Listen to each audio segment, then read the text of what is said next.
პარლამენტის იურიდიული კომიტეტის მიერ ინიცირებული კანონპროექტი სასამართლოს გადაწყვეტილების გარეშე უძრავი ქონების უკანონო მფლობელის გამოსახლების შესაძლებლობის გაუქმებას ითვალისწინებს. კანონპროექტზე მსჯელობისას საპარლამენტო უმრავლესობის წევრმა პაატა კიკნაველიძემ განაცხადა: ჩვენ ვართ ერთადერთი ქვეყანა მსოფლიოში, რომლის კანონმდებლობაც პირის სასამართლო გადაწყვეტილების გარეშე გამოსახლებას უშვებს. დეპუტატის ეს განცხადება ფაქტმეტრის კვლევის საგანი გახდა და ის შეფასდა როგორც მეტწილად სიმართლე.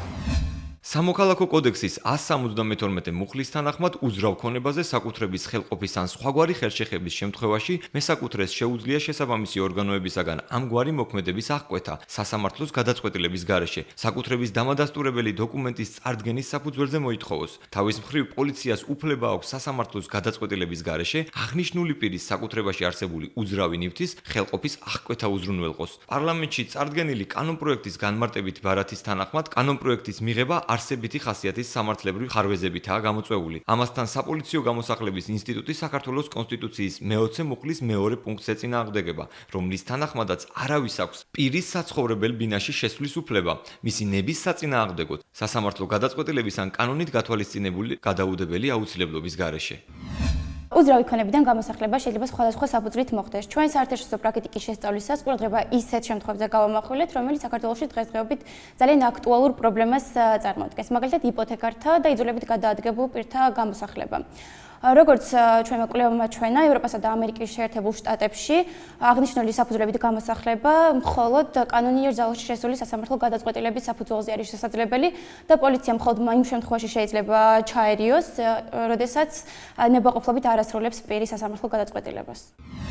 იურიდიული კომიტეტის მიერ ინიცირებული კანონპროექტი ექსპერტთა ნაწილის კრიტიკის საგანი გახდა. მათი კრიტიკა არა კანონპროექტის სამართლებრივი დასაბუთების, არამედ იმ უარყოფითი შედეგებისაკენაა მიმართული, რომელიც კანონპროექტის მიღებას შეიძლება მოჰყვეს.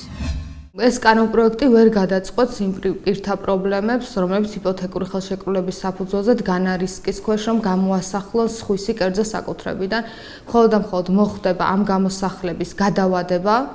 გაიწელება ეს პროცესი, საბოლოოდ ეს პრობლემაც არ იქნება მოგვარებული, ერთის მხრივ ეს პირები, რომლებიც უკანონოდ იმყოფებიან სხვის საკუთრებაში, მაინც დატოვებენ ამ საცხოვრებელ სახლებს და მეორეს მხრივ ეს წარმოშობს ძალიან მძიმე ეკონომიკურ შედეგებს, ზოგადად საბანკო სექტორისთვის, ამ ბიზნესში დასაქმებული კომპანიებისთვის თუ კერძო პირებისათვის.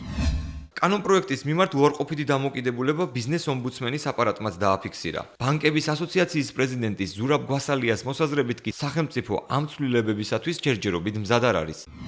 მინდა გითხრათ, რომ სასამართლოს არ გააჩნია იმის რესურსი და უახლოეს მომავალშიაც არ ექნება მას ეს რესურსი, რომ მან შეძლოს ამ ტვირთის აწევა. ჯერ ეს ბაზა უნდა მომზადდეს და ჩვენ თვითონაც უნდა დავწმუნდეთ და საზოგადოება, რომ მათ შეუძლიათ ამ ტვირთის აწევა.